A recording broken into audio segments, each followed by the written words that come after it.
Hello friends, कैसे हैं आप सब। या देवी सर्वभूतेषु विद्यारूपेण संस्थिता नमस्तस्यै नमस्तस्यै नमस्तस्यै नमो नमः। दोस्तों, आपका हमारे चैनल पर स्वागत है। Class 10 science, how do organisms reproduce, जीव जनन कैसे करते हैं।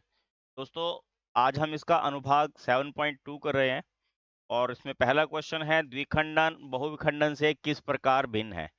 द्विखंडन, जैसा कि आपको नाम से ही पता लग रहा है, द्विखंडन, खंडन मैंने टुकड़े होना, द्वि मैंने दो, यानी कि किसी जीव के दो टुकड़े होकर उनके नए जीव बनना, वो द्विखंडन होता है।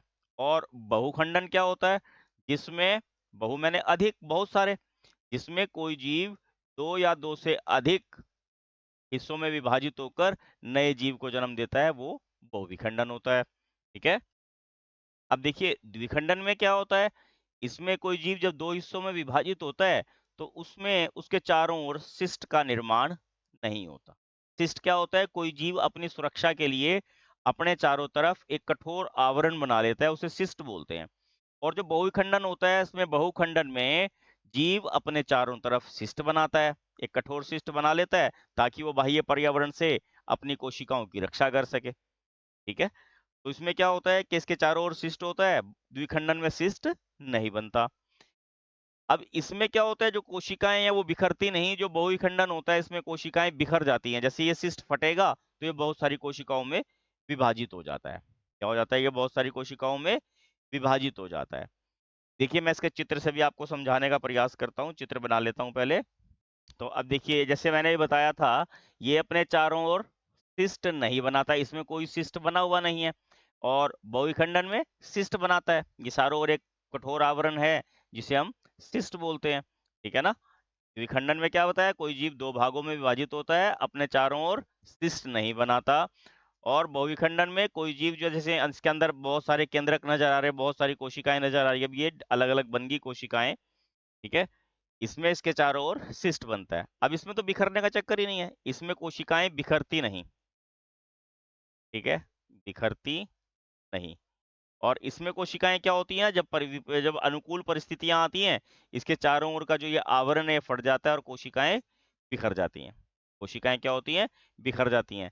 अमीबा है और पैरामी जो प्लाज्मो नहीं, अमीबा है, पैरामीशियम है, इसके द्वारा वो द्विखंडन द्वारा जो है जनन करते हैं। और बहुखंडन में प्लेज्मोडियम है, लेशमानिया है, ये बहुखंडन द्वारा जनन करते हैं। कुछ जीव ऐसे भी होते हैं जो द्विखंडन और बहुविखंडन दोनों से जनन कर सकते हैं। ठीक है।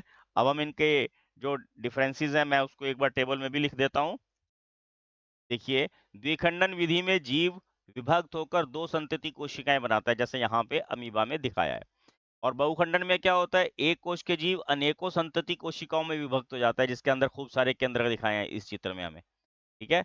इसमें जीव अपने चारों ओर सिस्ट नहीं बनाता, इसमें कोई सिस्ट नहीं बना हुआ है, और इसमें चारों ओर एक सिस्ट का निर्माण करता है। द्विखंडन में पैतृक कोशिका टूटकर नहीं बिखरती, बहुविखंडन में पैतृक कोशिका टूटकर बिखर जाती है। अमीबा और पैरामीशियम द्विखंडन विधि द्वारा जनन करते हैं। लेशमानिया, प्लाज्मोडियम जो है वो बहुखंडन विधि द्वारा जनन करते हैं। तो ये हमारा पहला क्वेश्चन यहाँ पूरा हो जाता है। अगला क्वेश्चन देखते हैं। बीजाणु द्वारा जनन से जीव किस प्रकार लाभान्वित होता है। क्या पूछा है, बीजाणु द्वारा जनन से जीव किस प्रकार लाभान्वित होता है। तो बीजाणु द्वारा जनन होता है, उसमें क्या होता है, उसमें भी अपने चारों ओर एक मोटी भित्ति बना लेता है।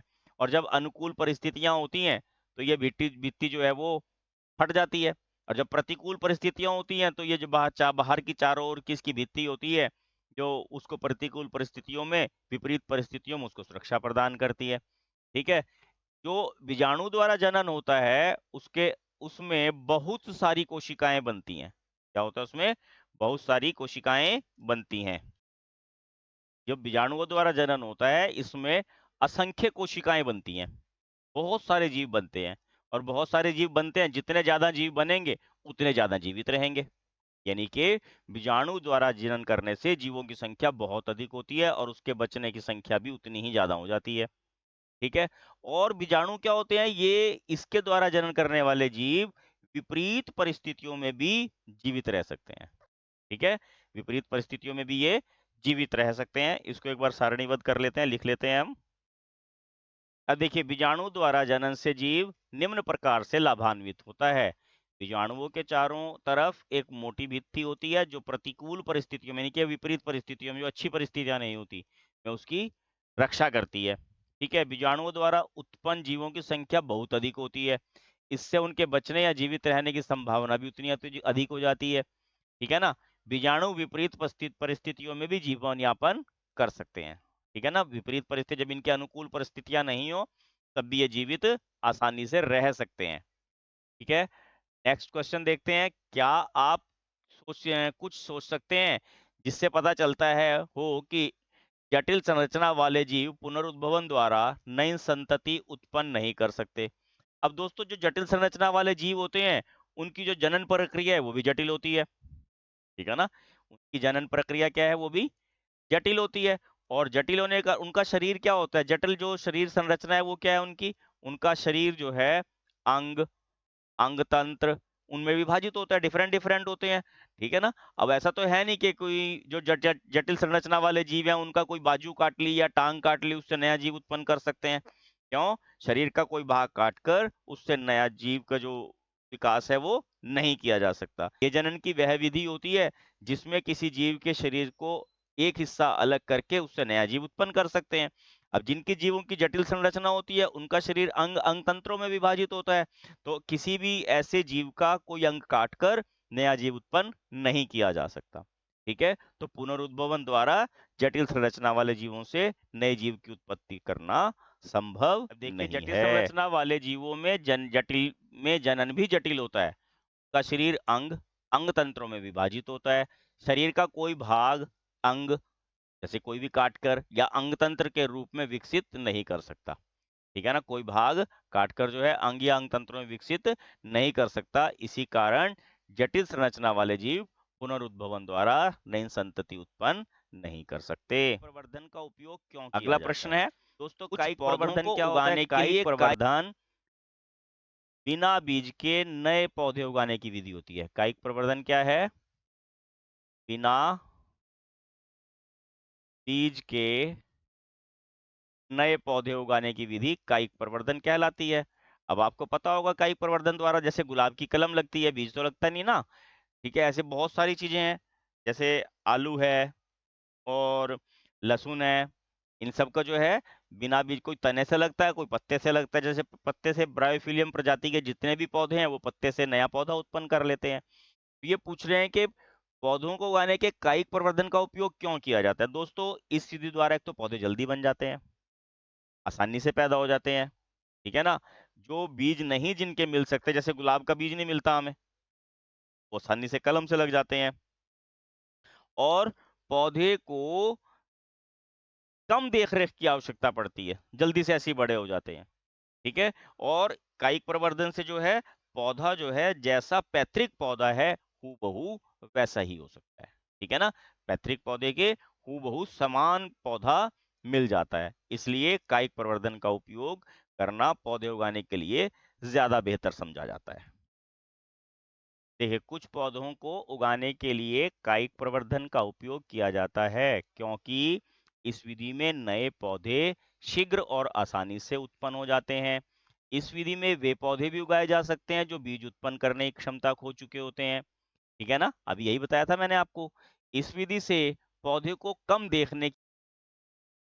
रेख कम देखरेख की आवश्यकता होती है। इस विधि से उत्पन्न पौधे आनुवंशिक रूप से जनक पौधे के समान होते हैं। जैसा पैतृक पौधा होता है बिल्कुल हूबहू उसके समान ही हमें नए पौधे से मिल जाते हैं। ठीक है, अगला प्रश्न देखिए, डीएनए की प्रतिकृति बनना जनन के लिए क्यों आवश्यक है? अब हमने आपको पहले बताया था डीएनए आनुवंशिक पदार्थ होता है जो माता पिता के गुणों को बच्चों में ट्रांसफर करता है। और प्रतिकृति मैंने क्या बताया था, पहले क्वेश्चन में बताया था फोटोस्टेट, फोटोकॉपी होना। अब डीएनए जो आनुवंशिक पदार्थ है अपने गुण जनक संतति से, जो जनक है माता पिता से बच्चों में ट्रांसफर करता है। कैसे होता है? जब कोशिका विभाजन के समय। कैसे होता है ये? जब जो है कोशिकाएं विभाजित होती हैं, कोशिका विभाजन के समय जो है वो गुणों का स्थानांतरण होता है। तो जो डीएनए की प्रतिकृति है वो जीवन की निरंतरता बनाए रखने में मदद करती है, तभी जीवन रहेगा, है ना? और जो जाति होती है उसके गुणों को बनाए रखने में मदद करती है, इसलिए जो है डीएनए की प्रतिकृति बनना आवश्यक है, ठीक है ना? डीएनए की प्रतिकृति बनना इसीलिए आवश्यक है ताकि उसमें निरंतरता बनी रहे, उसके गुण जो है विशेष गुण उसके उसके अंदर रहें, उसकी प्रजाति में रहें, और जो कोशिका विभाजन के समय जो ये आनुवांशिक पदार्थ है वो अगली संतति में ट्रांसफर हो जाए। डीएनए एक आनुवांशिक पदार्थ है जो अपने गुण जनक कोशिका से संतति कोशिका में कोशिका विभाजन के समय स्थानांतरित कर देता है।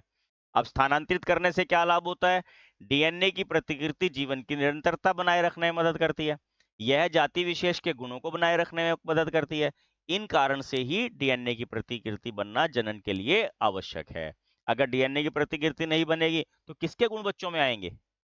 संतति में किसके कुछ गुण आएंगे? ठीक है ना? तो डीएनए की प्रतिकृति बनना जनन के लिए आवश्यक होता है। तो ये हमारा यहाँ अनुभाग 7.2 बच्चों कंप्लीट हो जाता है। Please like, share and subscribe my channel. Thank you. Have a nice day.